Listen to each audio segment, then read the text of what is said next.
of matter. And this is another one in the series of the transits of 2024. And we're going to explore the cycle between Venus and Uranus.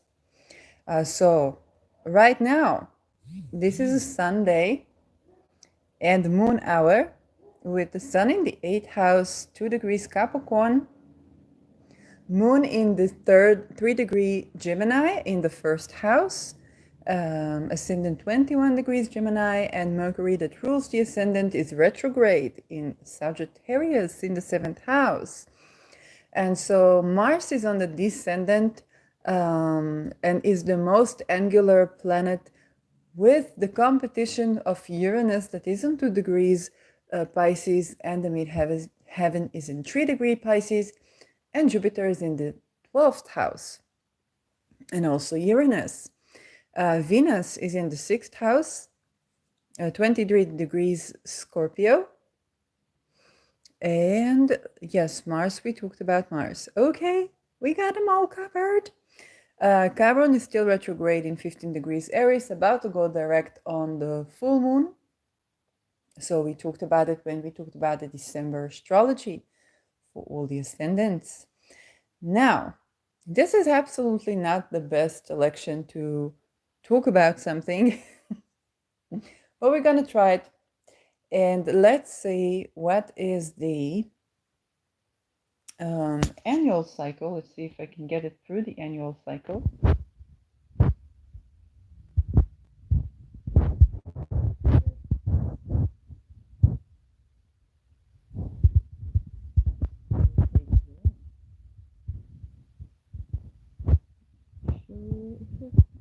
To do this, but let's try any aspect.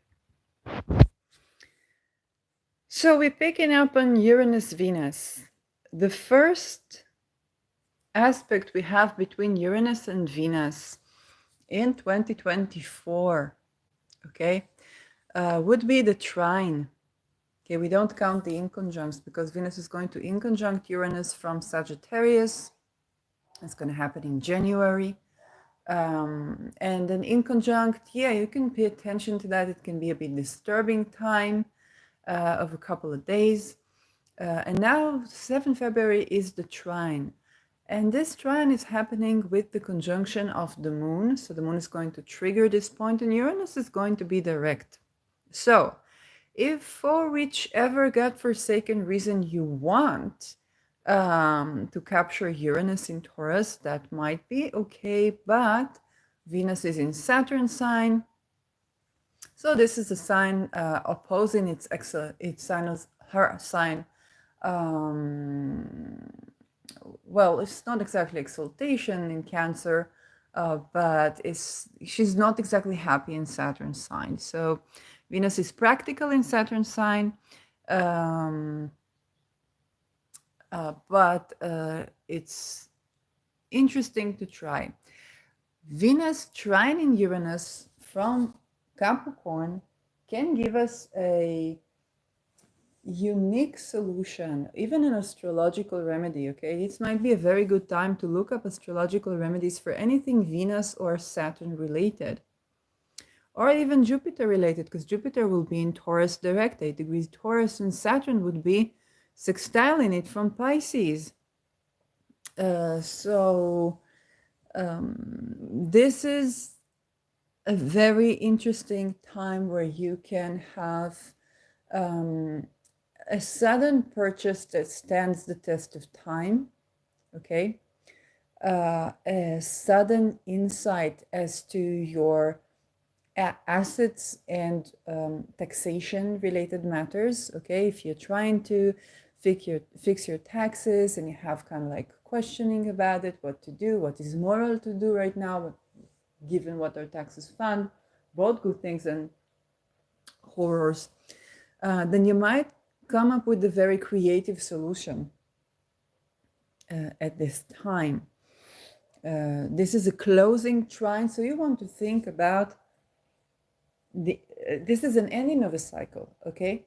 So you want to think about the last year even not year and a half, the last year, a little bit less. When Venus was in Cancer, she was co-present with Mars in Cancer. And you think about 9 months ago, okay? 9 months back from February, not from now. And you think about what began there, what was the news. Venus was trining Uranus, was sextiling Uranus from Cancer, was trining Uranus from Virgo. Okay, when was she conjuncting Uranus? Okay, that would probably be around a year ago. And what began in your life? What sudden new beginning happened there when Venus was in her home sign in Taurus and conjuncting Uranus? Because now this is the closing trine. It's not the end. It's not the end of the cycle, but you're getting a more another chapter completed in the story of Venus-Uranus.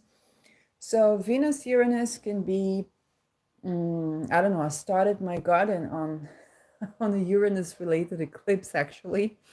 No, I don't recommend, but it was, I'm an eclipse child, so I'm not excited, like I'm not, it's not something I would do on purpose, but I'm as an eclipse child, then I understand. So that can be a gardening project, that can be changing up your assets, that can be relationship that began and now is having a more of a culminative phase. And can be another creative project to do with singing, with painting. Okay, if you begin to do painting, okay, you might kind of finish up or be prepared for kind of like the closing chapter. If it's like an album or something, then you perhaps now are at the final recording, before like the last editings or stuff.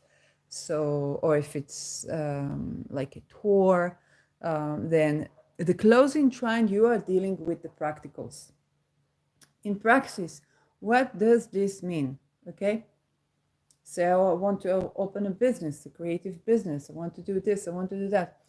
What about taxation? What about accountants? What about the structure? What about the juristic? It's not juristic in the merit of Mercury, although Mercury will be in Saturn sign in Aquarius, but more like the rules and regulations. Okay, do I need a certification?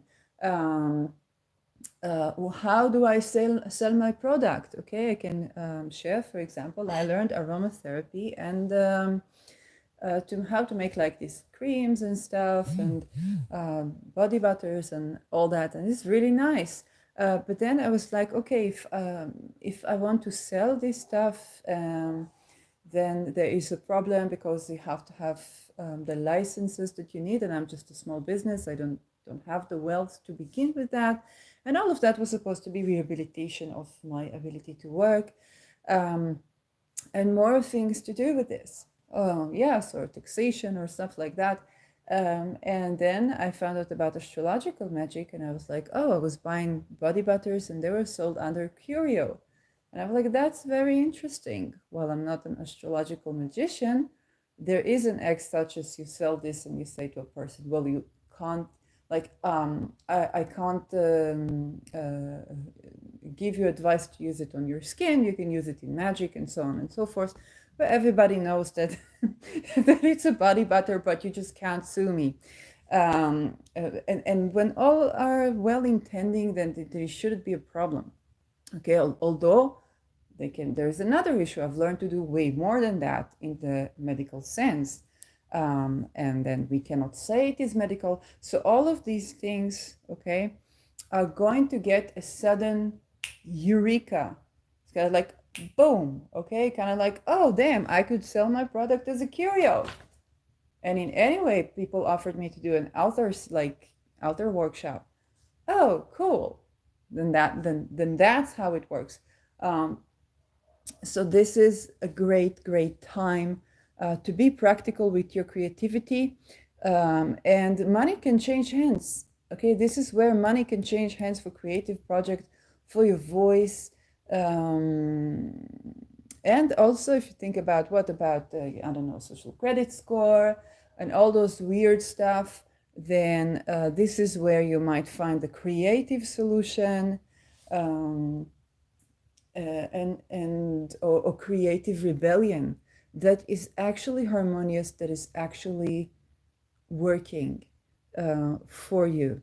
And you need to understand where is Taurus in your chart and where is Capricorn in your chart.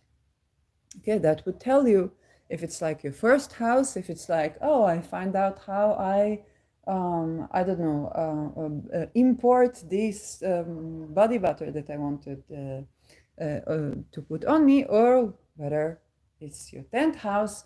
Oh, now I find out how I am going to sell this thing, or how I'm going to present myself, and so on and so forth, and incorporate the whether it's astrology or science or something unique that you are doing, even around sensuality.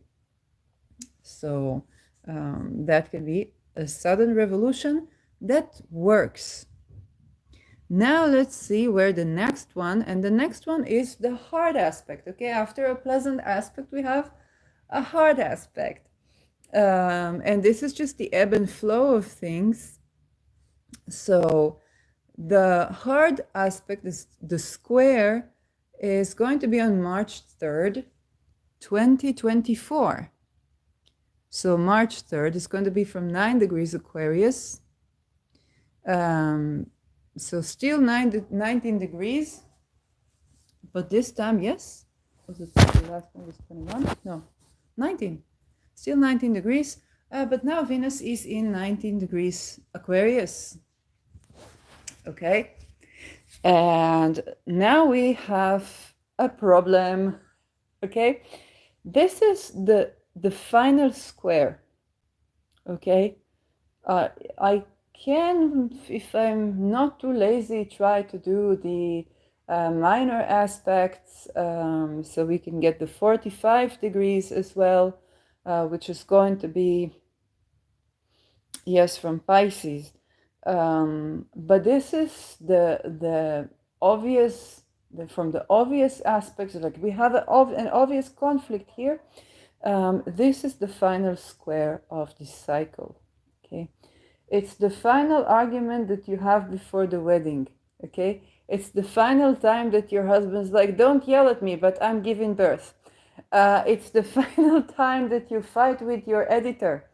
It's the final time where, the final scandal that you have around your creative rights, okay? If you're like having an album or something.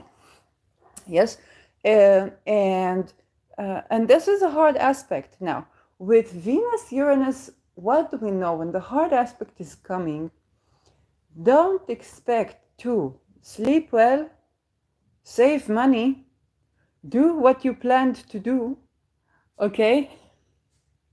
Say what you planned to say, stay or leave those you planned to stay or leave, okay? If you break up on this one, there have to be other supportive aspects for this breakup, okay? Because it can be the back and forth kind of a cycle, especially if it's a relationship that began along a Uranus cycle. And if you meet someone around this cycle, it can be short-lived because Venus is about to close this cycle, and because this is going to definitely raise your Kundalini. However, it might be too much to sustain an actual relationship, but not needed. Okay, it might be, you get an uprise. You're like, oh, I'm writing again, I'm painting again, I'm living again, and then you're just living. Okay, and then you wake up next to this person, you wake up next to each other, and they're like, they smoke and drink, you prepare tinctures and don't like, the smell of smokes, They like to go, on a mega yacht. You liked the idea, but people there, you're too busy thinking how many pedophiles are on the are on the ship, rather than enjoying your time. And then you find out that the encounter was very vivifying for your soul and for their soul, but it's not okay unless there are other supportive aspects. Uranus Venus hard aspects. This is where, I said money comes, money goes, money comes. I'll just say, when the opposition was striking, yes, from Scorpio, I came back to make my, it's not even body butter, it's the salves that I made with essential oils. And of course, this costs money. I live on welfare and I'm trying to rehabilitate myself. But as sudden as it was, then just before recording this episode, and I was so excited to talk about what I made because I'm such a proud mama.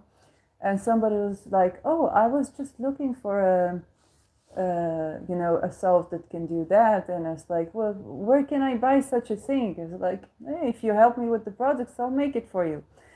So that can happen. I don't know what will be, but it's kind of like you have to embrace the fact that it needs to happen. But this is a crisis, okay? As of now, it's not like I have enough money for food for the next month, okay? I have some food in the fridge. I don't know what will be. But I knew that this was going to come. And I knew that this was the Uranus Venus, okay? So for this one, this is March 3rd, 2024. Maybe you will be able to prepare, maybe you won't be able to prepare, but if something happens, whatever happens there, know that this is the power of that square. There's a crisis. You have been holding back way too long on something, be it a relationship, a purchase, a creative project that you do, and now it just comes out of you like a block, like an energy block being released. And it's a crisis. It's a little bit of an earthquake because you've been holding back and you've had good reasons to hold back, but it can no longer be held back. Okay?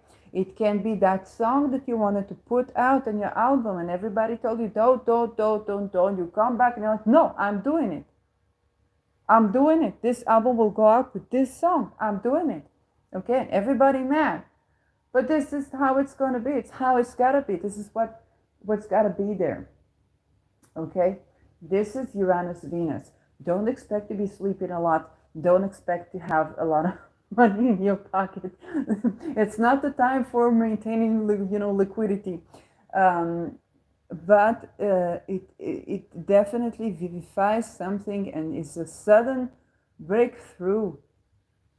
It's a sudden breakthrough.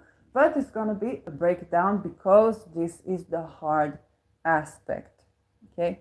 Yes, you can have an argument because this is expressing your voice. And if you have been trying to be polite, then no longer will you be. So Saturn is still in Pisces. So these things are going to surround from the Venus perspective. Something to do with...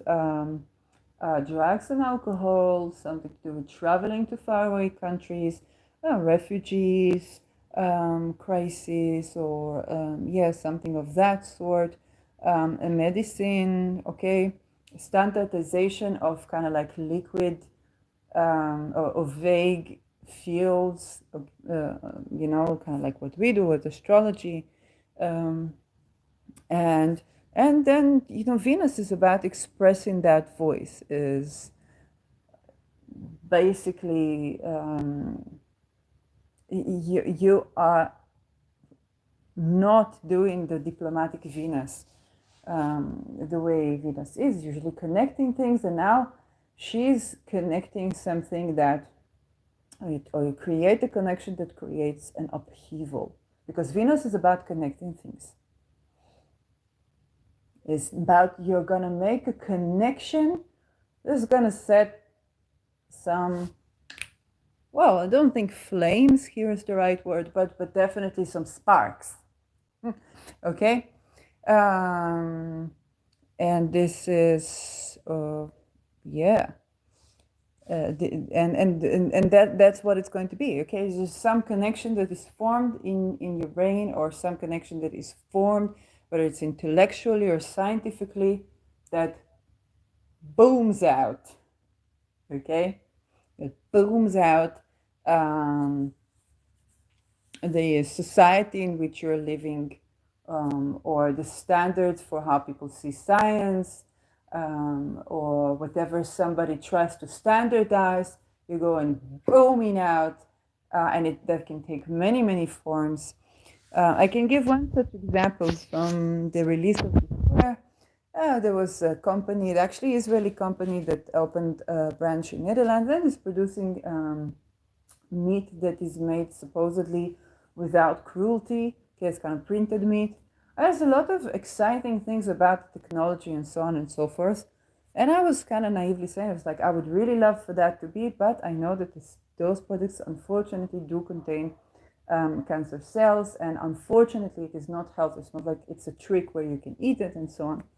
And of course, it exploded a lot of people, to which I said, look, as a Me Too veteran from academia, do you expect science and research to come from the place where you have people hurting students?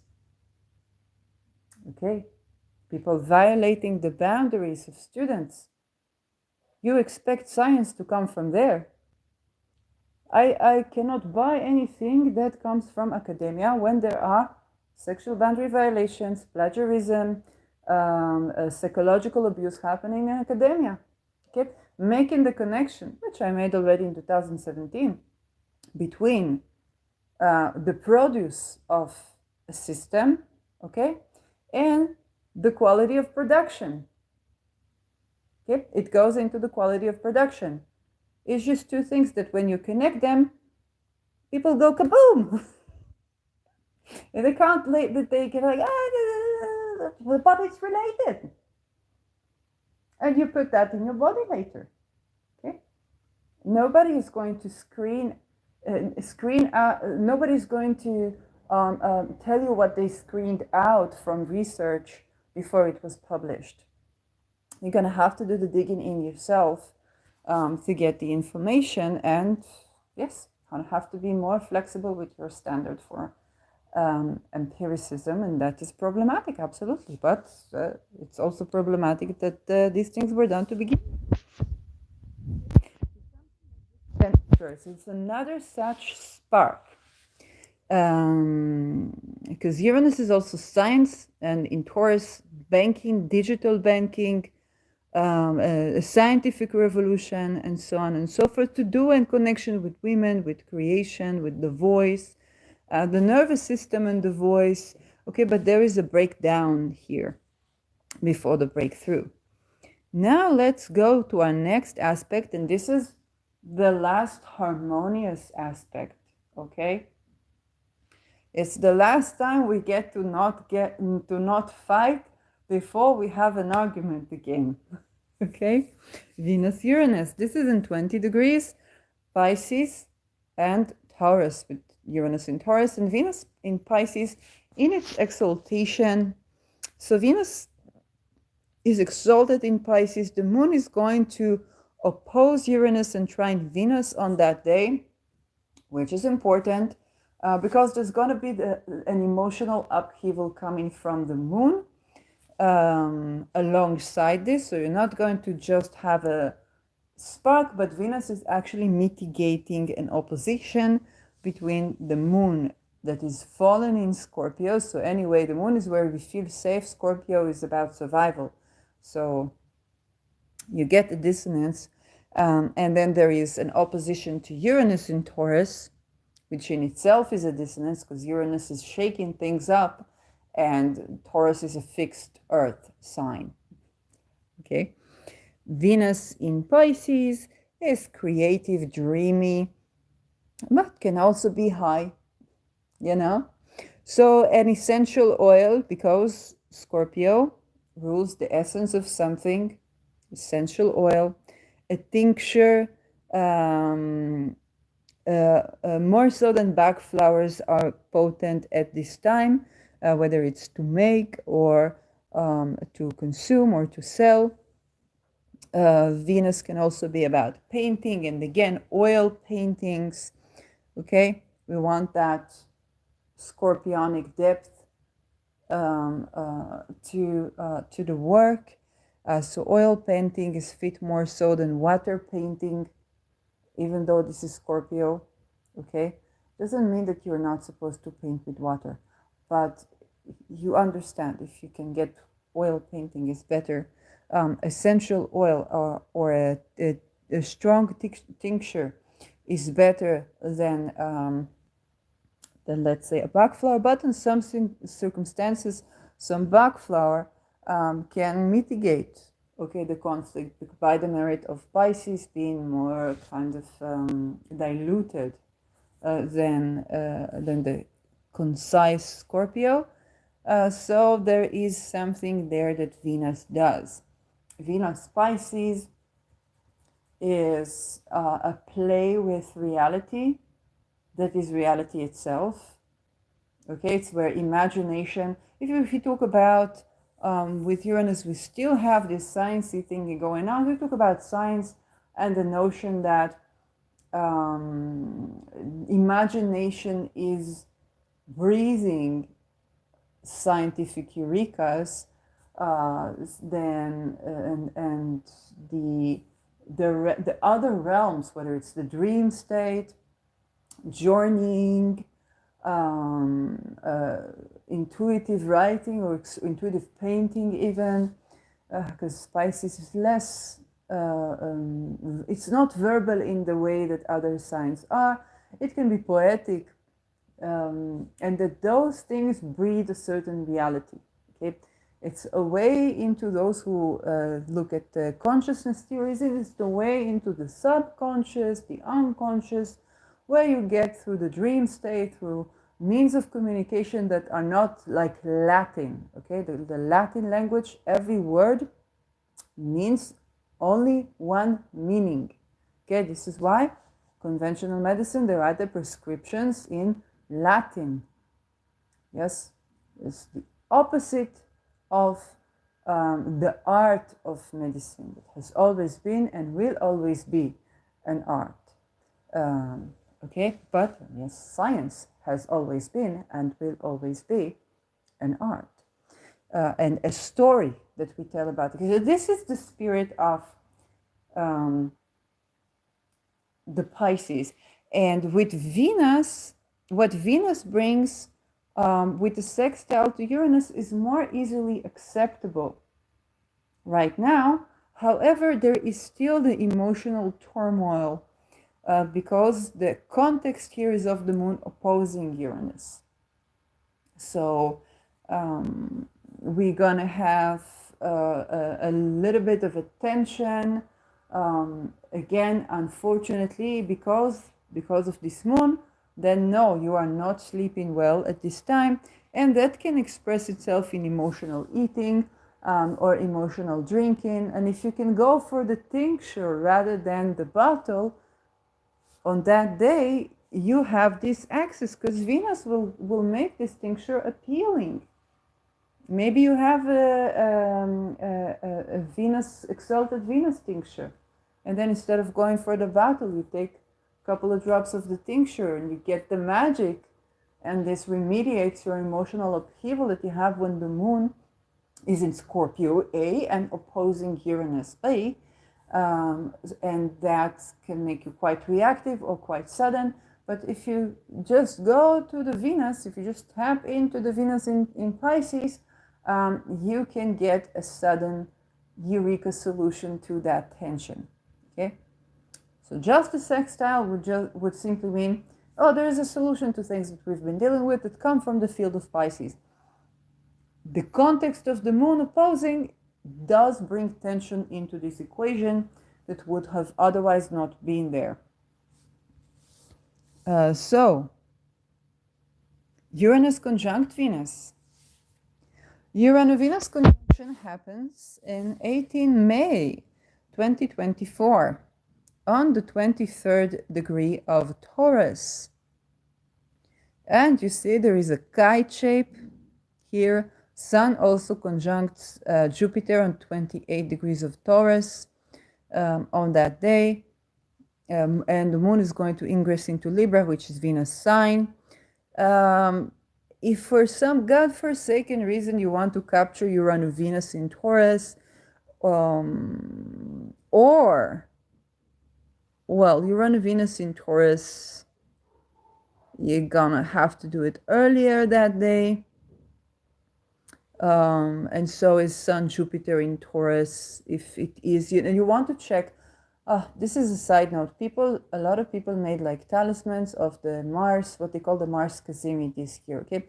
And thanks to Ksenia Moore, I know that this was not Kazemi, it was combustion, okay? And the difference between Kazemi is combustion is Kazemi is superpower and combustion is depletion. So we definitely don't want to capture a combustion energy. Now, I don't know how did the talismans work. Yes, because people may have gotten success with that. Okay? We lost the puppy on that day. So you want to check if it is Kazemi or combustion. I don't know where and how, but before you capture like Jupiter Kazemi, just make sure it is Kazemi for you. And the Uranus-Venus conjunction, yes, you can capture it. Let's see, Mercury is direct. It is direct in Taurus. It's not the best. But you can try and go earlier that day. You can try and go for the Uranus-Venus in Taurus. Some people say, why on earth would you want to do that? And it's the proximity to Algol. I don't know, okay? But like you can try and see if it works for you. It's definitely not a beginner thing, and Uranus is not a traditional planet, so you're gonna have to go around your scheme and to see what it's doing, and you're basically probably doing it for yourself to see what's it doing, because that was never done before. Okay, so this conjunction, I remind you, this is a hard aspect. And even though Venus is in her home sign, this means that there's a close proximity between the planet that connects things, Venus, and the planet that scatters things. But where do they come in contact is where Uranus is making a mess, and then it puts one thing in juxtaposition with another thing completely randomly, or at least seemingly randomly, and something happens between them. Okay, this is why Iranian relationships are where it just happened. And if you don't think that such a thing exists, then wait for you to have your hard Uranus transit, or for somebody around you to have a hard Uranus transit. You're going to see it. You know, when I was younger, I was more judgmental towards people. I say, why aren't you just saying I'm not monogamous? But I understood that there is stigma around this topic, and also it's not that simple to understand one's commitment style. I understand this today. But this is absolutely Uranus-Venus conjunction is a strong, it just happened energies. And that can be your wallet, that can be your sex, that can be your assets, that can be your creative project, that can be a eureka, that can be a technology to do with pleasure, food as well, jewelry or stuff like that can also be something technological, how you produce something, or you produce a jewel in a way that wasn't done before. The component of the technology, whether it's a magical, okay, astrological, or even sexual, okay, kind of like the tantric or stuff like that, there's going to be an emphasis on the technique of something. Thinking about Beyonce's Check My Technique. Okay, it's pretty much that. Again, this is a hard aspect. Conjunction is a hard aspect. Venus needs connection. Okay, Uranus detaches. Okay, it's very funny because Uranus is about the Kundalini rise, downloads, sudden eurekas, but its sudden effect, it has a little bit of a silly walk. Okay, Uranian relationships are where, people say, I need consistency, and then, you're doing it again. And it's just about letting Uranus do what it came here to do, not trying to tame Uranus, while Venus is friend with Saturn. Saturn is commitment and Venus is relationships, okay? Uranus is antithetical to that, but you have to understand that there is a blessing in this. Because if you, I was watching a Teal Swan video now with this Mercury retrograde. I used to watch it years ago. She talked about values and Venus's values. So a person was loyal, okay? Oh, he was loyal to everybody, but eventually he was bailing out someone more so than he could afford, and perhaps he was enabling a pattern with the person he was bailing out. And so his value of loyalty became his detriment. And so Uranus is about detaching us from those loyalties in our lives, from those values in our lives that are to our detriment. Okay, and it will do so by bringing something together. This is why it's so connected to cheating, affairs, and all of the above, because if you are too loyal, okay, and this is one of the relationship advices that I was giving people, because not because I'm expert at relationships, but because I'm not expert at relationships. I've seen the many things that can go wrong with relationships. And so when I see people and they're like, oh, maybe I should compromise this, immediately I think about Uranus, and I'm like, if you have a desire, sooner or later, if it is in the path for you, you will attract this desire, okay? Now, what are you going to tell to your loved one? Let's say you're a monogamous person, you want someone to be with only you, and you're dating this non-monogamous person, okay? And you're beginning to be okay with them not being monogamous, and you say, I will try this, I will this, I will that, okay? And then, let's say this works for you. Uranus will work in a funny way, because it's not necessarily that, one day you realize that this is not for you, okay? One day you will meet a monogamous man that wants your hand, okay? The person you are with will feel betrayed by you, because you said you are not monogamous, you will be in this pattern with me, okay? That is how it goes, and vice versa as well. So very likely to start, okay, something, an end is a new beginning, okay, of a cycle. And so if you meet someone, especially, Venus is the spouse for cisgender men, okay? So if you could meet someone suddenly, and it doesn't mean that you will get married, although if there are other significations, you can.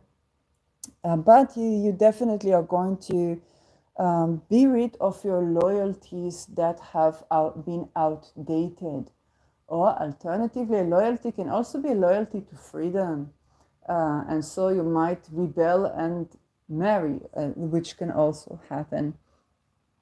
On a rebellious level of like social movements, women movements, we're going to redefine what our values in general. Okay, all of us are scheduled to redefine our values by a sudden eureka, and that is a little bit of a crisis as well. It can be, you might receive something you've been fighting for, maybe with this Uranus cycle closing, and then, suddenly you're not satisfied with it, okay? And this can be of a relational nature, of a creative project nature, of a business success, okay? Or alternatively, some new opportunity is going to come by, and your values are going to be, going to reevaluate things. So some sudden experience is going to make you reevaluate something, okay? And so that is the spirit of this new beginning. It's happening in Taurus, so it can be around land. It can be, it's around, I think, the sun of the state of Israel. So, yes, it is, which is wild. Things are wild enough here. But it can be around land, it can be around possessions, around relationships, around creativity, our sensual experience, okay? This is not too far from our goal, so you want to address our goal magically, okay? You want to petition a goal, to form some sort of connection there, or to appreciate, to honor, and that's something you can read more about in other places, because that would give you more of preparation, or a protection, or even liberation from something that could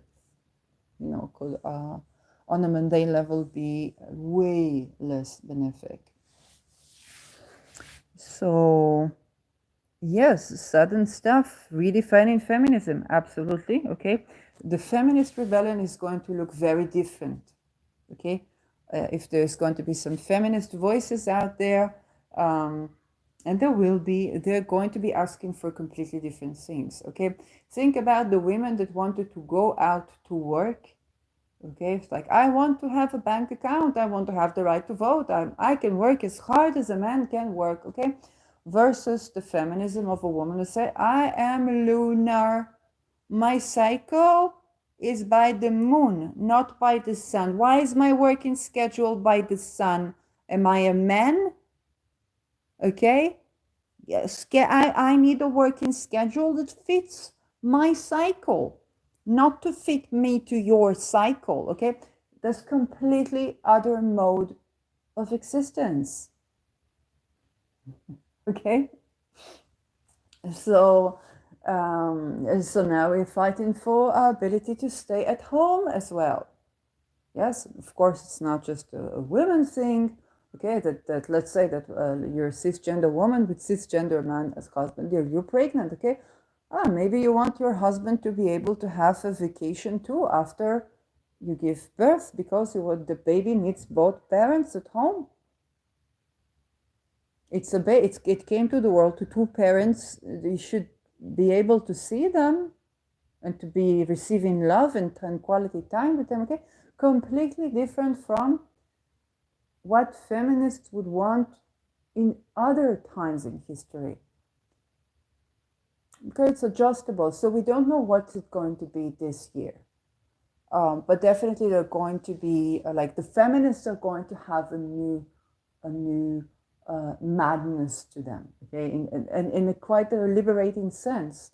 And that can take so many forms that we really don't know, okay, what it's about. But you have to also consider the fact that women got the right to vote after 2 world wars, where 2 generations of men were wiped out the planet.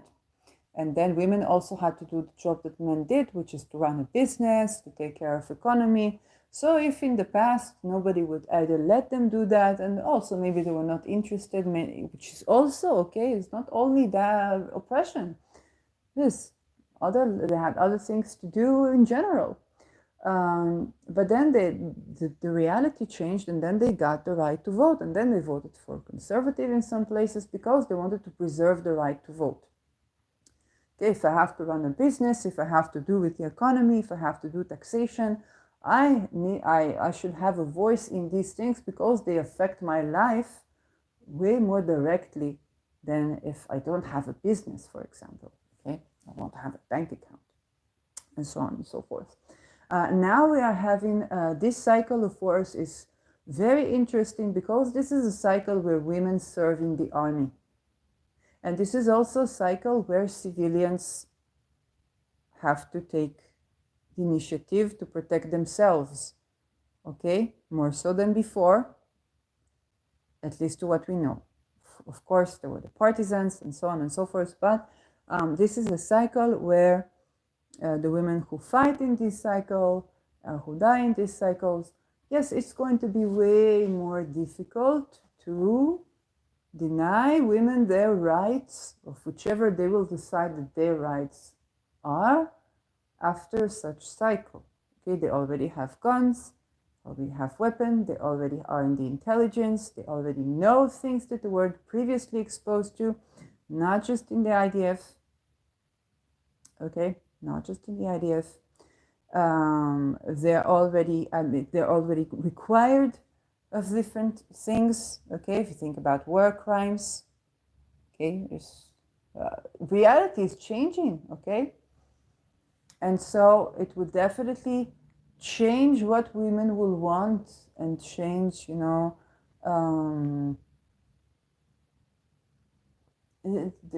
will have to treat women differently or perish.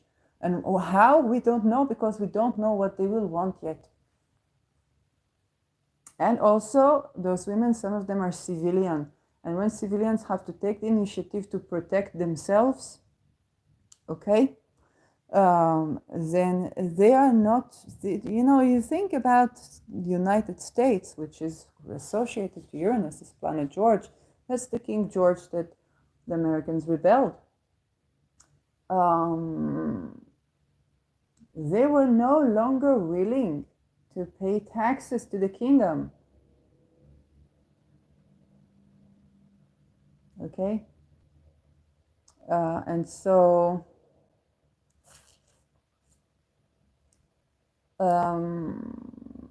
what will the people want?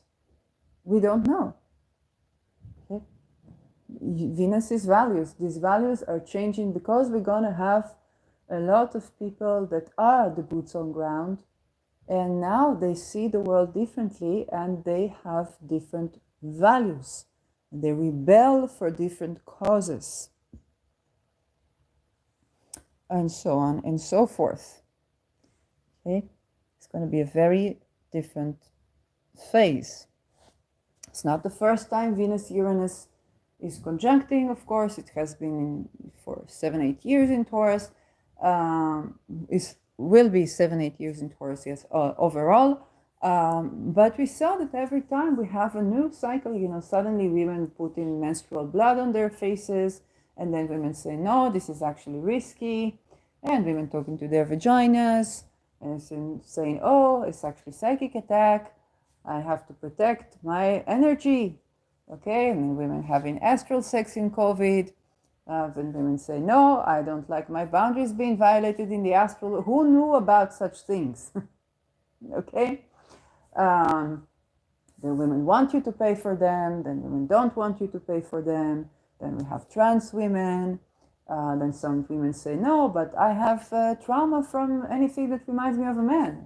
It's like, I have a trauma for people saying that I'm a man. And the world is funny like that. We are funny like that. So this is another one. Now let's go to the next one, and this is the opening sextile. So whatever it is that started on May 18, 2024, on July 8, we're gonna have a meeting. Venus is going to be in Cancer, and it's 26 degrees Cancer, Uranus 26 degrees Taurus, okay? Just the Uranus Taurus on this degree, this is our goal, okay? We want to make sure we're working with our goal and understanding things, because they're going to be very radically different Eureka's around the myth of Algol, the myth of Medusa Gorgon, everything that she symbolizes, okay? So yes, the R word and so on and so forth. And Venus in Cancer is meeting this Uranus conjunction of Algol in a sextile. So there is just so many ways that this thing can go too, okay? And the moon is in Leo with the sun in Cancer, and even on the same degree. So there's a nice reception here. Can be patriotic women leaders and rebel old notions around the R word, around witchcraft, okay, or witch hunt or stuff like that. Yes, but we know that the signs in which those aspects are happening are the same signs, okay? While Uranus is in Taurus, the aspects are going to be from the same signs. Venus Cancer, she wants to be safe. Her love language is feeling emotionally and financially safe, okay? A Uranus Algol is, okay, there's some other notion, radical notion of seeing safety, because Algol does deal with rape and murder, okay? It is, but also protection from witchcraft, protection from the hidden arts. Yes, from the type of witchcraft that is aimed at ruining somebody. So we'll see what will be there.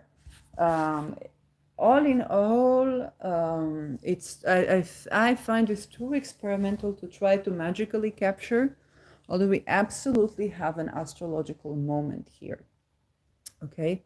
That perhaps could even, for those who are more brave at heart, perhaps could even mean, if all things set, yes, no, the moon is applying to square Mars, which is also in Taurus, so I will not touch on that. Yeah, so scrap that. But this is the opening sextile. It's very, it's important that we have a sextile to tap onto. Mars is going to be in Taurus as well, and the moon will apply to square it, and later square that Uranus the next day. So yeah, so this moment can be a very unexpected gift, okay? But then, because Uranus Algol on a mundane level, it is all this, it's atrocities, okay? It's not a nice prediction. Then to work with Algol magically would be in place for this one, even though it's a sextile, okay? We want to work magically with Algol because of the degree where it happens. You see, knowing the synodic cycle is one thing, it gives us a good basis, but when we actually look at what else is happening in the sky, and this is why I'm doing this, we get to understand what can we harvest from here and what do we want to be aware of.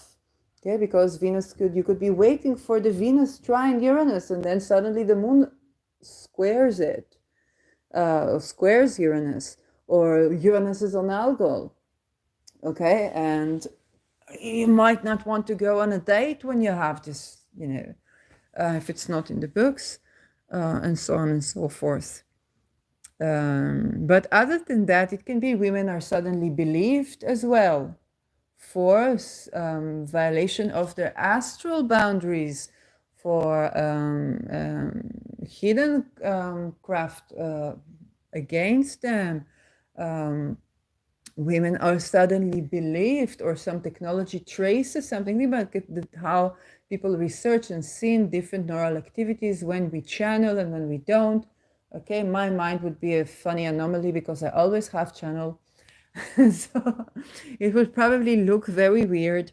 But in a way, all of us are always interconnected. We know this when we know about the nervous system, and we know how it of more of how it works within context with other people and outside of context. So yes, people could suddenly be believed if maybe suddenly certain activities, certain technologies could trace when was somebody trying to get into your energy, but can it guess if it was doing intentionally or not? I don't know, because this is thinking. So I don't know. Okay, we also don't want to, put people in situations that are not good. But the thing is that values are changing. Venus in Cancer, she wants to be safe. Moon in Leo is very open, is very vulnerable. She wants to be safe, to be vulnerable. And so with the sextile to Uranus, the outcome can be that we suddenly believe. Okay, unfortunately, it can be also that there are events that trigger this necessity, that is the mother of invention of the situation where people suddenly believe. And so that, unfortunately, can also be a part of the prediction, as much as I wouldn't want it to be in this way. But that's, yeah. The opening square. So the opening square is with Venus in Leo and Uranus still on the 26th degree of Taurus. So Uranus is still on Algol. It's an outer planet. It's going to spend time with Algol. And now the ruler Venus is squaring it. Well, there's also this interesting, Saturn is going to be retrograde on the 18th degree of Pisces, with the moon trining it on the 18 degrees of Cancer, as this perfects. So definitely something to do with poisons. Okay, there's going to be some controversy around poisons happening in the background of this. And then the context, okay, whereas the Sun is in 10 degrees Leo, sextile in Mars in 8 degrees Gemini, and Jupiter in 14 degrees Gemini, Mercury in Virgo at home. Yes, but there is no conversation between between the Moon and Saturn and Venus and Uranus, but it can be certain discussion around poison happening in the background. Okay, Venus from these perspectives can be something radically different take on issues of willing consent and authority, or an authority in the sense of solar authority, okay, not Saturnian. Okay, so entertainment industry is going to be something radically different take on this. So the story of Algol is going through radicalization. All the myths of Algol, okay, because Algol was also, there are times where she was seen as the seductress, okay, while in fact what happens to people go through sexual trauma, they can either go to not expressing the sexuality to hyper expression of sexuality, because they're like fighting for being sexual. It's like, hey, it's good to be sexual. I don't have to be ashamed of my sexuality, and then through these ways to try and balance what happened, and that I predict happened even before what happened to Medusa Gorgon by Poseidon. So we're going to have radically different takes and radicalization of the story. And here there is a square with Venus. So there is a crisis point. Again, any other Uranus-Venus square, I would say maybe it's to do with money, maybe it's to do with technology of agriculture versus the leaders. Maybe it's to do with the performing arts. Okay, it's kind of like a performing arts scandal. All of the above can be a framework to the story. The fixed star tells us the essence of the plot. And the essence of the plot here is will and consent in spirit and in matter. Okay? Around sexuality. So see that. This is a part of what is closing the cycle of Uranus in Taurus. Yes, of course, Uranus in Taurus will have to address issues of will and consent differently. And I remind you, the last time that Uranus was in Taurus was at the time kind of bringing in the world wars.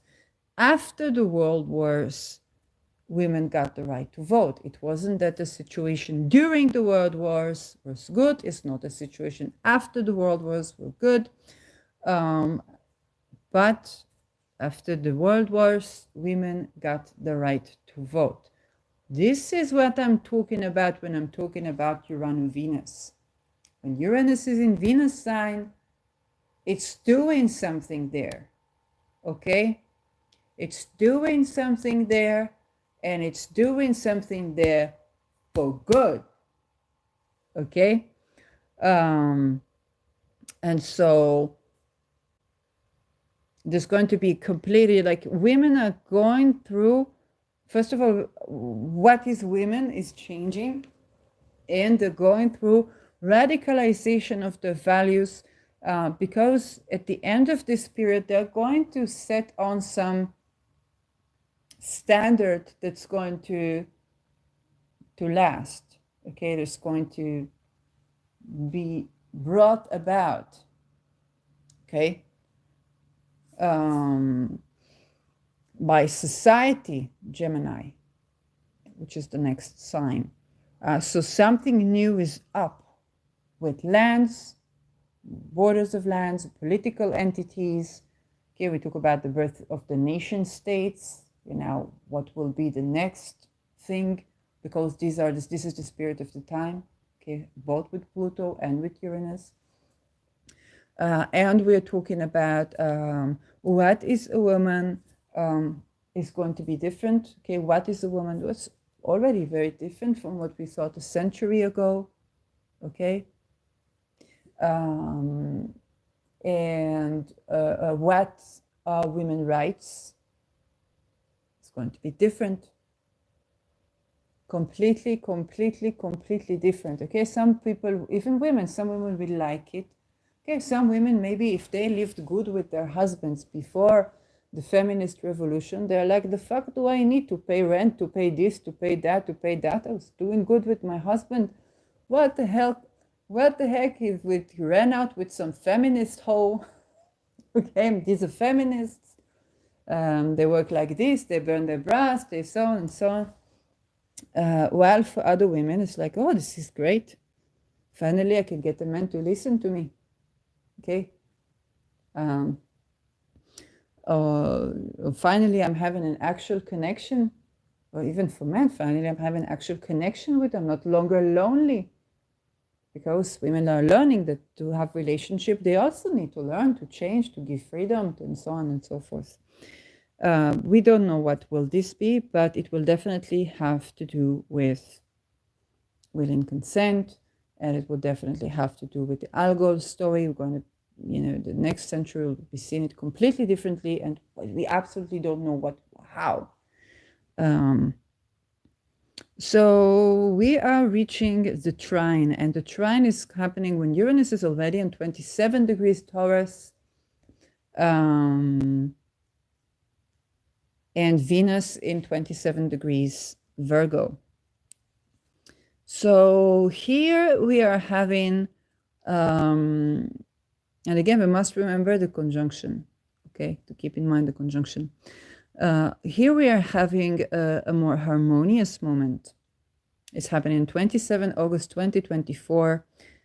We're having a more harmonious moment. Uranus, the moon will be squaring Saturn. It's going to go over vertex of some fated stuff with Saturn. Saturn retrograde, 16 degrees Pisces, moon in Gemini. That's the context. Okay. Venus is going to be squaring Mars here and opposing Neptune. But trining Uranus. And look at what I'm talking about, because look at the kite shape. Okay, Venus is opposing Neptune, but trining Uranus and Pluto. Okay, go back to my video which I recorded about Uranus, Neptune, Pluto bisextile. Okay, and how the personal planets are going to go over this. And this is just the new normal. Okay, it's not the new normal of Schwab. It's not the new normal of Microsoft. It's not the new normal of WHO, and it's not the new normal of WEF. It's the new normal of the fact that there are 3 outer planets that are at a party with each other, but everything that crosses one of them is having a dissonance. Okay, we've had it with the Pluto-Neptune. We are absolutely having this. Now there's another guy, and that's Uranus. And so Venus is trining Uranus. Hurrah, hooray, time to take our clothes off and share some juices and buy something that we won't regret and do something that we won't regret. But oh, there's Neptune opposing this, okay? And we are also cool with Pluto. We're trining Pluto as well. So there's going to be some deep, intense, non-committed, jolly, fun, intimate stuff that somebody is going to highly idealize and long for, something that it cannot be, or that this experience will save them from something. Okay, so Uranus and Pluto and Venus, yay. Okay, but then we have the opposition with Neptune. Neptune oppositions are about the savior complex. And so whether it is about taking, the magic pill, the magic drug, the magic tincture, and saying, okay, this is the heal all, change all. We're not giving our power away here because we are trining Pluto. Okay. We are also not in any issue about attachment because we are trining Uranus. Okay, so what is this Neptune thing? Okay, it's just going to be something psychedelic. It's like, oh, I feel safe to take psychedelics right now. Then you have a crazy trip. Okay, and then you're being disillusioned from that crazy trip. Okay, but you can lean on the, oh, but hey, we still got this together, or we still have this together. Okay, at that moment. It's going to be a lot more moments in time, and a lot less something that stands the test of time, unless it's highly mercurial, as of now, and it's already so. Okay, there's some things you're cool with those guys, cool with those guys. So we definitely are learning to be more detached. If I think about the age of Aquarius, then it is the age of the axis of Aquarius and Leo. And this is where we are highly romantic and highly fixed, but we also really need space. And so a person who has spent a decade in the vicinity of an Aquarius, they can hold their dissonance, okay? They can absolutely hold the fact that you think completely differently than them, and the world would be so boring if we wouldn't think differently, okay? The only thing that stood like between that connection was actually, surprisingly enough, religions, when I began to channel, and then they were somehow afraid, and they violated my boundaries, but it was surprising because when the person holds their dissonance, then you are prone to enjoy what they have to say as well. And you don't make it, this is where one person could be right wing, one person could be left wing, and you enjoy the intellectual polarities that you both bring to the table. Yeah, we also had friends that were such a couple. So this is an age where we're not going to hold too tightly to getting along on all levels of existence. Okay, it's going to be more like the big picture, and in the giant picture, we're going to be, and it requires of us to be way more centered in ourselves, not self-centered in a selfish way. Although it's definitely going to look like that to the generations before that era, but definitely we're going to have to learn what we call in non-monogamous relationships, and also monogamous, I think, adopted this later. Hebrew, we call it muvchanut. It's basically the separateness, a sense of separateness, where there is me and there is you. Okay, and I need to have me. Non-monogamous relationships, this is really important because you have multiple relationships where you are involved emotionally, mentally, spiritually, and psychologically. Okay, I'm not talking about F around, which is a very basic level. I'm talking about actual non-monogamous relationships. Okay, and the F around is like it exists, but I haven't seen this working as a classic non-monogamous, but it can work for people. I'm not saying that not. But normally when we talk about non-monogamous, we talk about people who are sexually, emotionally, psychologically, spiritually involved with multiple people. And some of them have a more superficial kind of like, oh, I have this with that one, I have that with that one.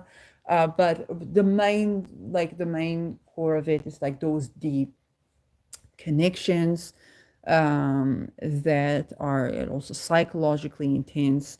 And it's very important to develop a sense of the I amness in all of this, because it's very easy to lose oneself in all of these relationships.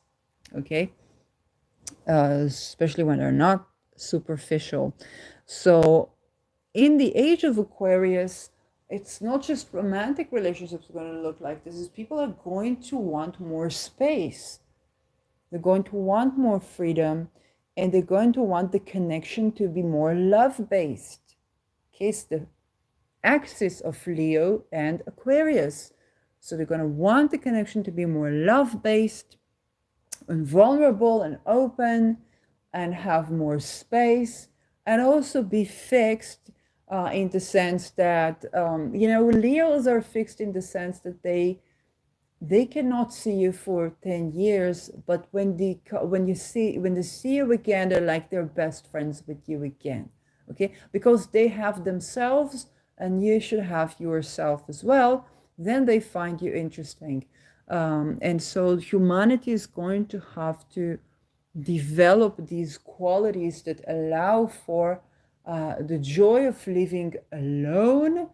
And when a connection is, then it holds time and space. We're going to also be multigalactical. Okay, so one way or another. So of course, the ability to have a more astral form of sexuality, energy form of sexuality, but also friendship, okay, across planets, is going to matter a lot. Okay, and intellectual camaraderie, even in the form of accepting the differences of opinions as a part of the equation. So this is going to be a very fascinating time. And now we are entering, as of 2026, a time that simulates the building of the skill where we just can't have those things that we expected to have in a relationship that are how shall I say it, reliability based, okay? Because you have to, and one thing I remember that I was told by a person in 2007. Okay, we had a very toxic relation, both sides. Okay, I had no communication skills. He was violating my sexual boundaries, and I'm not saying he knew or intended to do it. That was the result of his actions. So had a person with no communication skills that was decentralized, and it became, of course, enraged. And there was no therapy. There was nothing that could understand even what was going on. But I do remember that he constantly talked about relationships, and he talked about reliability and trust. He says, I don't even know myself all that well. And so you can trust a person on some things and not trust them on other things. And so he already began to have this understanding that all of humanity is going to have to develop, that you genuinely can only trust a person on some things for some time. Okay, so way more dynamic notion of humanity, and you need to develop a lot more self-trust. Okay, now if you think about self-trust as something that is born in the womb, okay, if you think about the dyad of Winnicott, okay, the emphasis on you could say the caregiver, okay, it was the mother originally, but the caregiver that has this dyad with the baby, and then it's slowly separate and so on and so forth. We're going to have less and less of that available, and the desire to go back to that dyad in a relationship, okay, which is probably why it didn't work for my therapist to not violate me when he was molding or melting into a certain relationship, and more so than a therapyship. And that was that suddenly I had to fill that role in that dyad, and I'm not a therapist. And so we're gonna have less and less of the ability to go into the warm womb of a connection and expect that to be a heal-all herb for our psyche. So maybe herbs are going to fill in the place for that. Maybe spiritual practice. We don't know. Maybe traveling. We don't know. There's definitely going to be good friendship that is formed in the vacancy of the ability to fulfill all those places. Okay. But the deep emotional expectations for closeness, for the lack of separatedness, the emotional reliance that happens with melting into something. It's not that we're not going to have that, but we're not going to be able to expect that to take place. Because if you see that anything that fulfills on a very intergenerational level, that strikes a chord within you in your relationships when it comes to one or two of the outer planets, is going to be in harsh dissonance with the third guy. So it's very difficult to create close proximity, to feel as one, to be as one. And this longing. Okay, Venus Neptune is going to hit a chord on that longing and desire to be as one, that is a desire and an aspiration to touch eternity together, that is only fragile and disillusioning at the wake of it. So this is the opposition. Okay. Then we have, the trine. Yes, the trine, but it's the opposition to Neptune. And then we have the opposition to Uranus. Okay, 15 October 2024. And what happens with the opposition to Uranus? Venus is, okay, so Venus is in 26 degrees Scorpio. Uranus is retrograde on the 26th degree on Algol. So this is not only is Uranus retrograding, touching on Algol again, readdressing, okay, readdressing an era.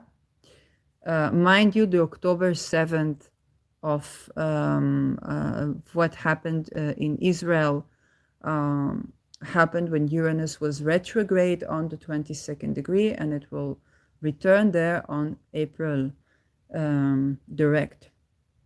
So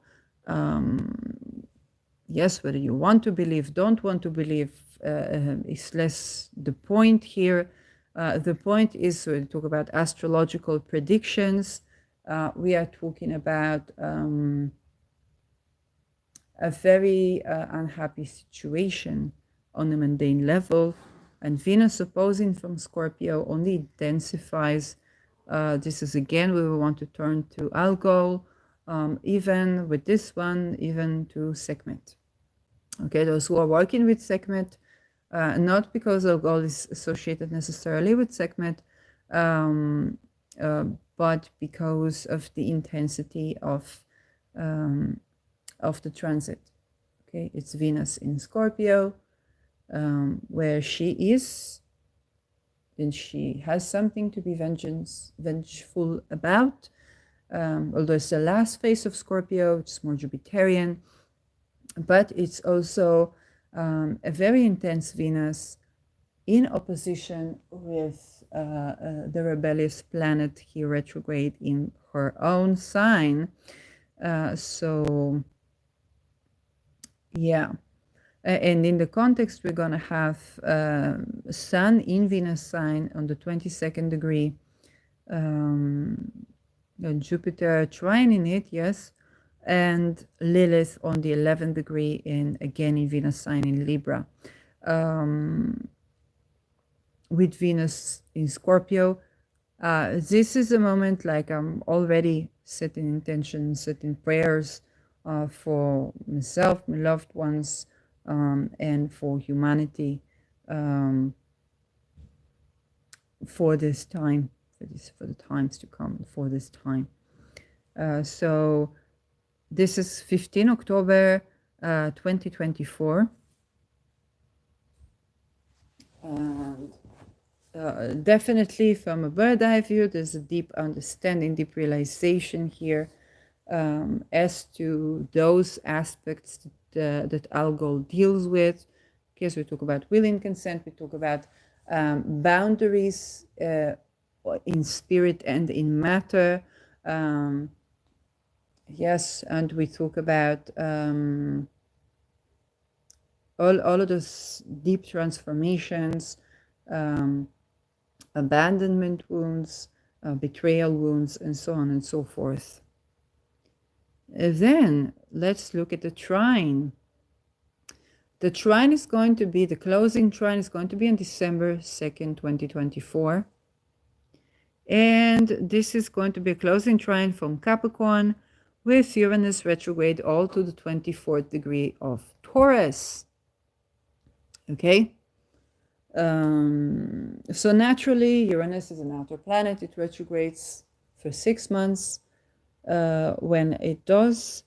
And this Venus is going to apply to conjunct Pluto. So she's going to be a part of the party. Okay. Uranus, Taurus, Venus close to Pluto, and sextiling Neptune retrograde as well.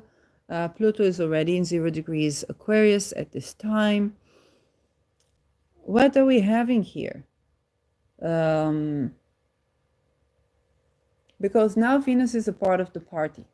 Okay, she's been initiated in some way to stand, or at least for a moment, with the bigger giants and be informed, perhaps even express her voice very artistically,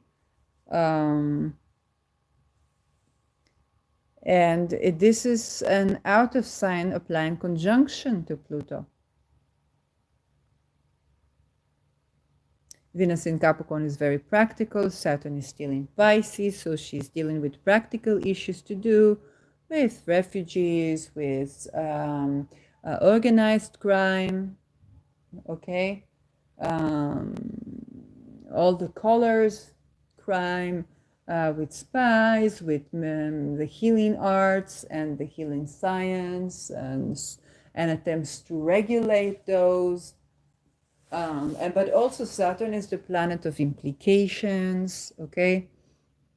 It's kind of like bringing in the implications of eras before, which is why people fear Saturn, because it's kind of like, oh, we don't know what will be the implications of our actions all the while. It's like many times it seemed like a good idea at the time, but then you come to the implications, you're like, hey. Okay. And you have to figure what came from what, and so on and so forth. So this is the closing trine. And this is a moment where Venus is at the party, but she is conjuncting Pluto, planning to conjunct Pluto. And I will go to 2025 just to close, to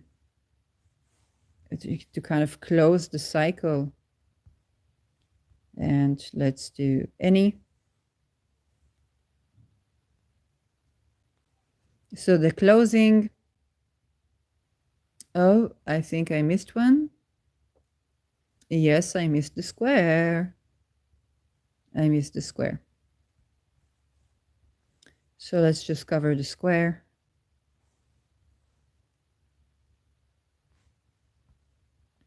Uranus squares Venus. Yeah, oh, it's the last one. December 28th, 2024. This is the last aspect Venus, Uranus is involved in 2024. And this is the closing square that comes from 23° Aquarius conjuncting who?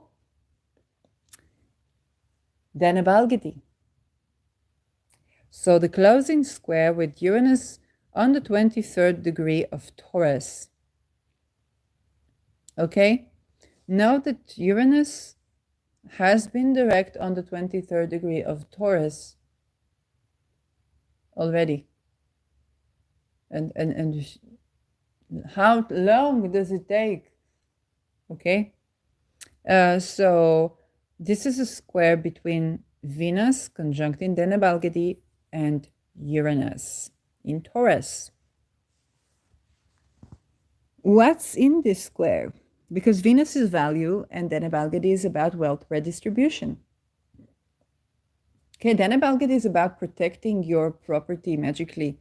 But it's about your being ethical, so it will protect what it needs to protect, okay, when you are being ethical.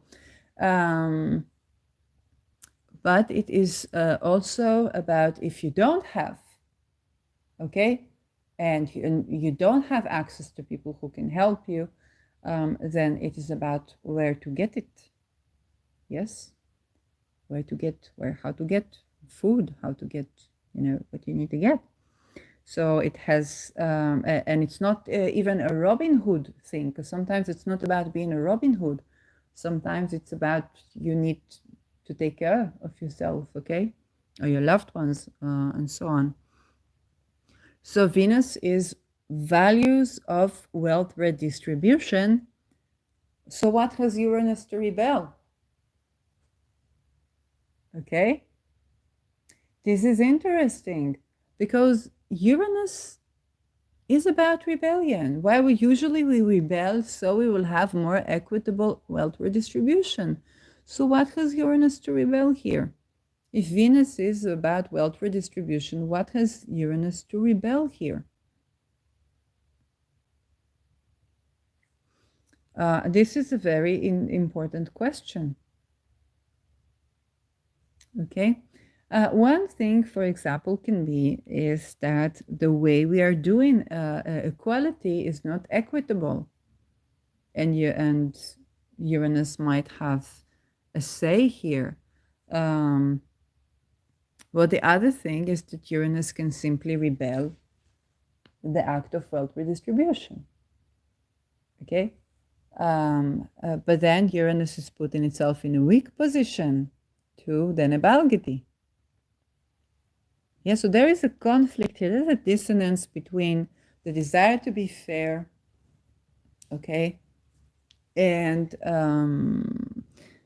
the value of fairness and the needs of the revolution, so to speak.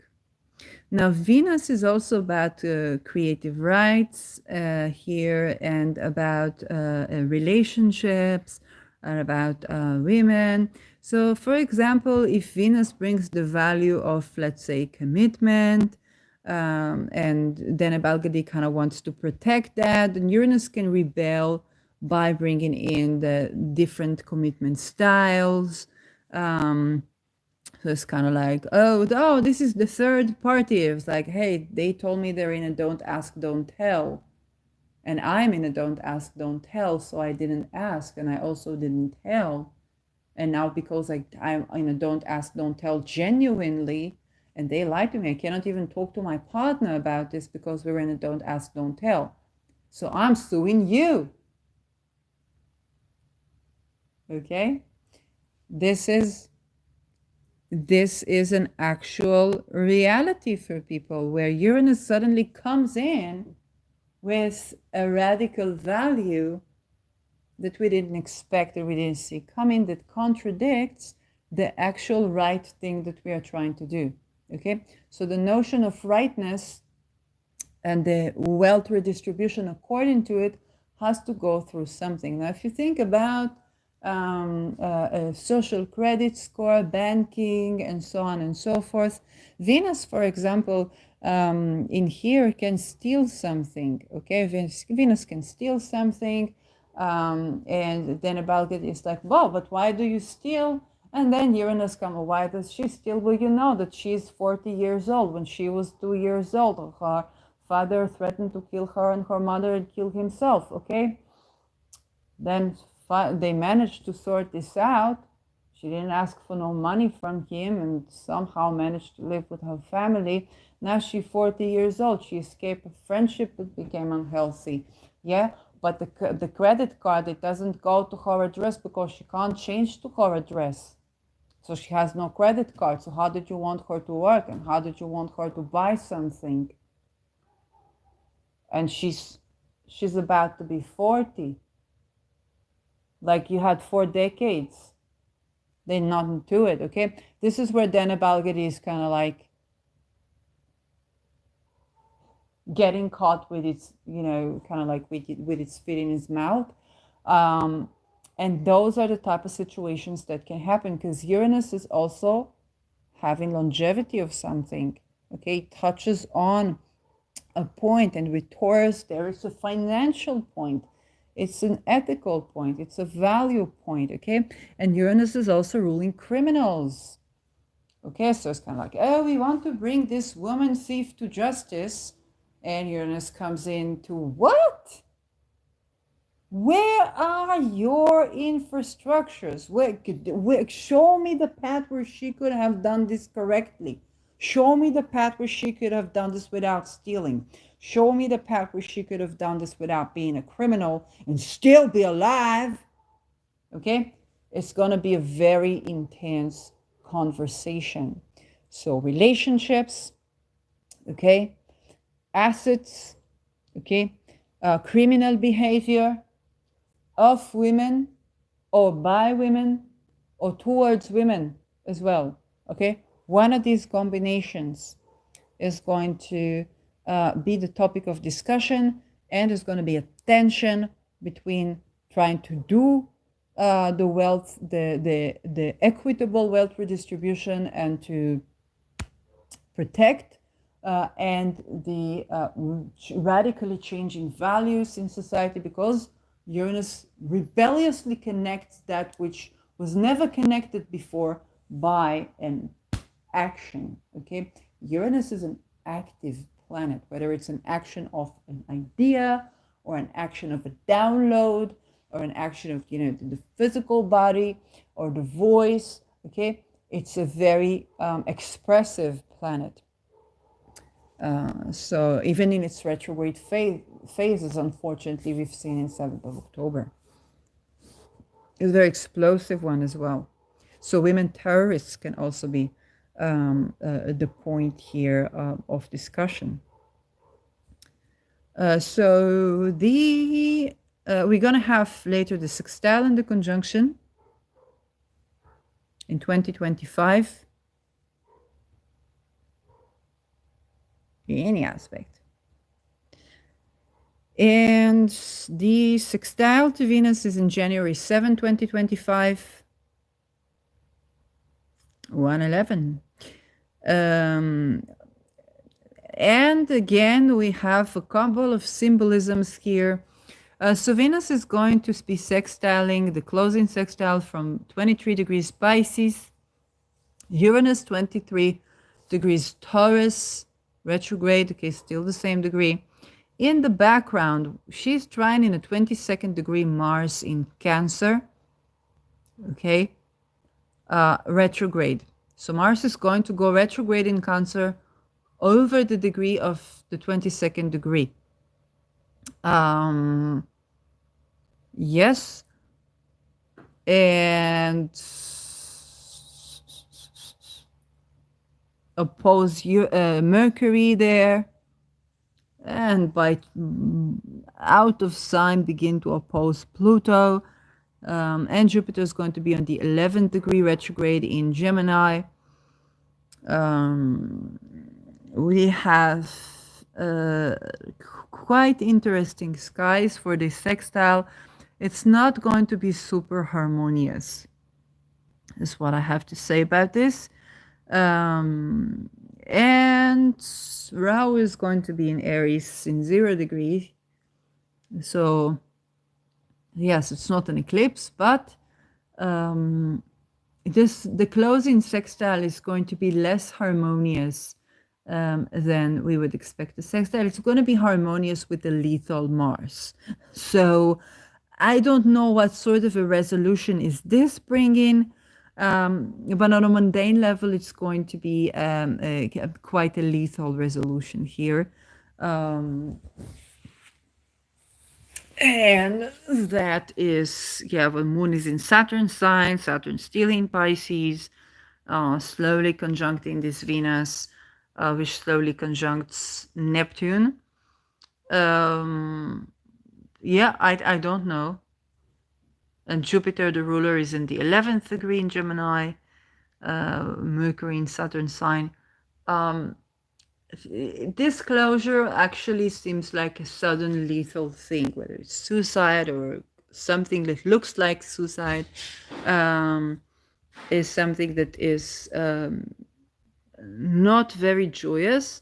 Again, it's not your personal charts, it's the kind of like the overall theme. What would be in place to work with here is Procyon. Procyon is the closest. So whenever the ascendant or midheaven, this is a technique that I took from Christopher Warnock. Whenever the ascendant or midheaven is conjuncting a fixed star, then you can make petitions or light a candle or invoke that fixed star entity, and I think Procyon is in place for these times. Absolutely. Fixed star Procyon is about sweetening the faith. Okay, in Hebrew there is something called Hamtakat Dinim, so I think it is also applying to this, which means the sweetening of the verdict.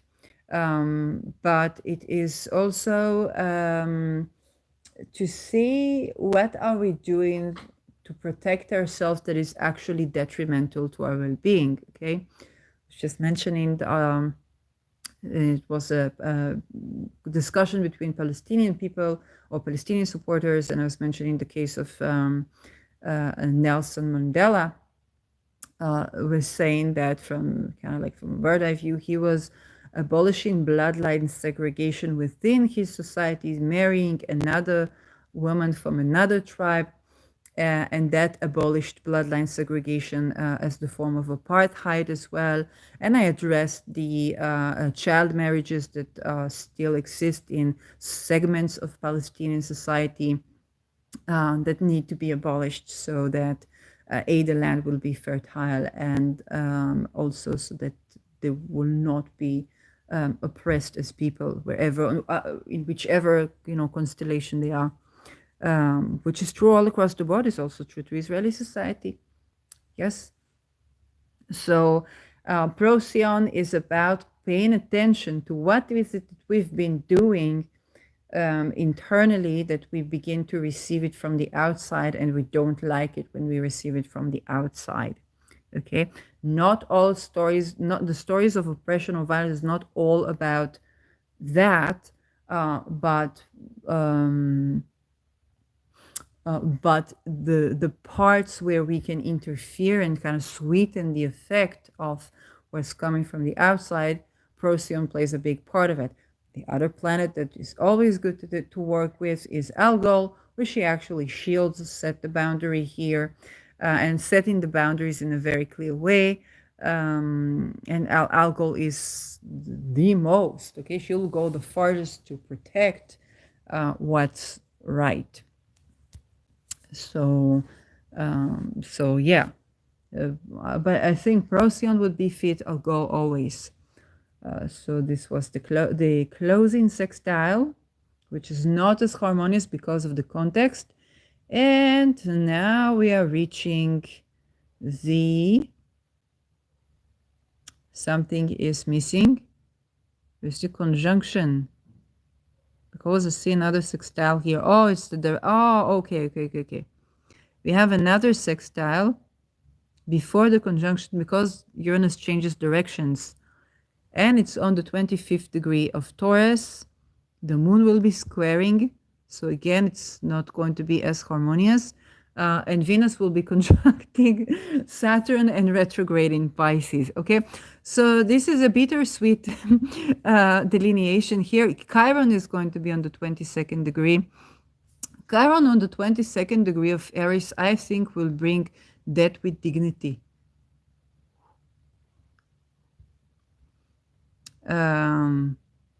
We're definitely going to change our relation. I've already begun to see this. It's the times, Pluto will enter Aquarius. This is where we're going to invent a weapon that is more humane for killing people.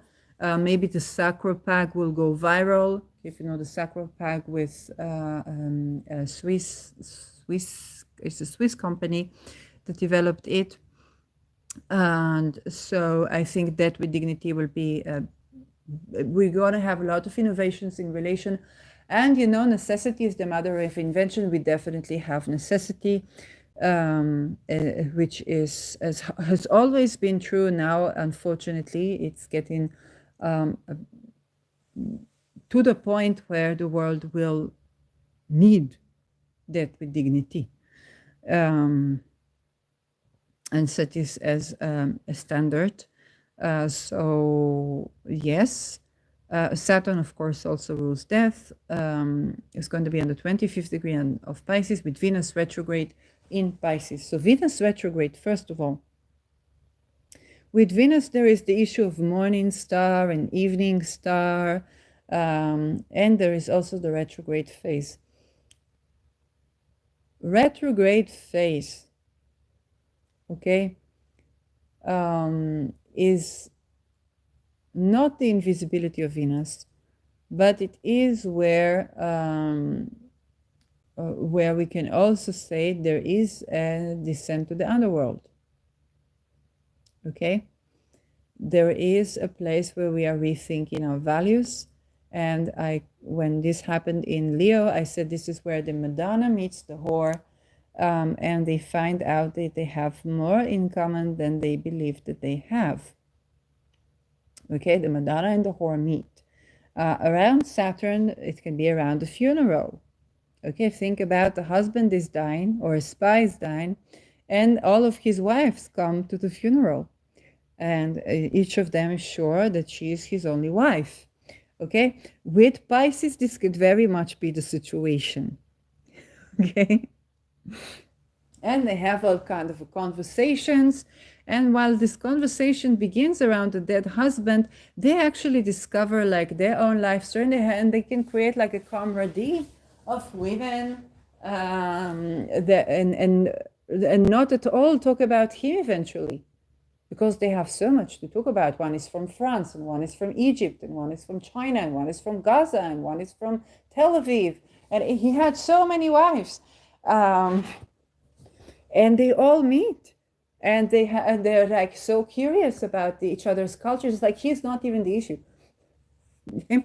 This is definitely a situation that can happen here with the closing sextile.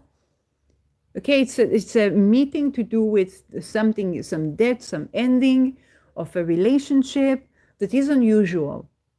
Okay, but it's actually benefic. Now the thing is that the moon is going to be in Leo, squaring this Uranus.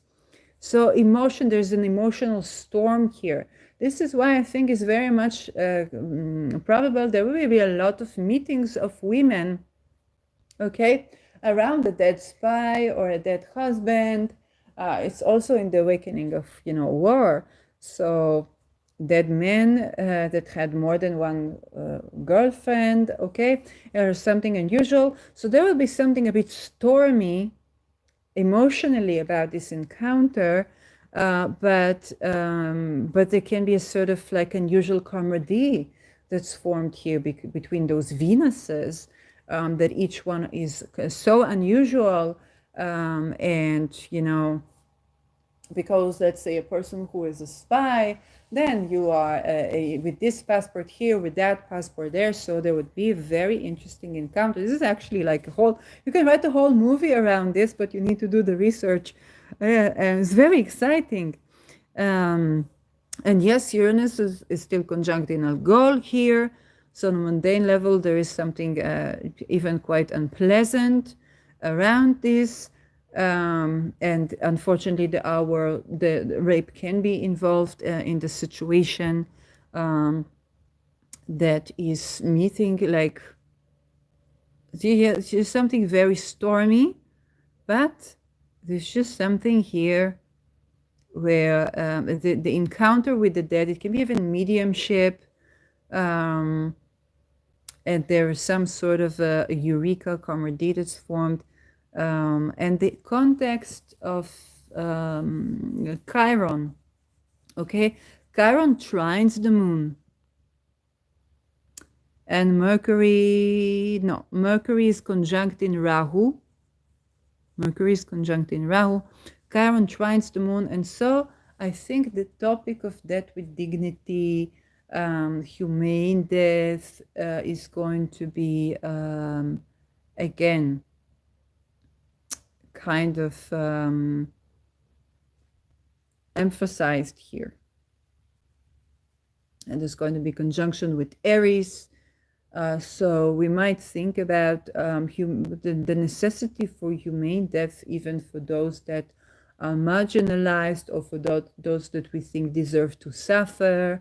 And so the necessity, because there's going to be a sudden discovery about a dead person here. This is what I feel.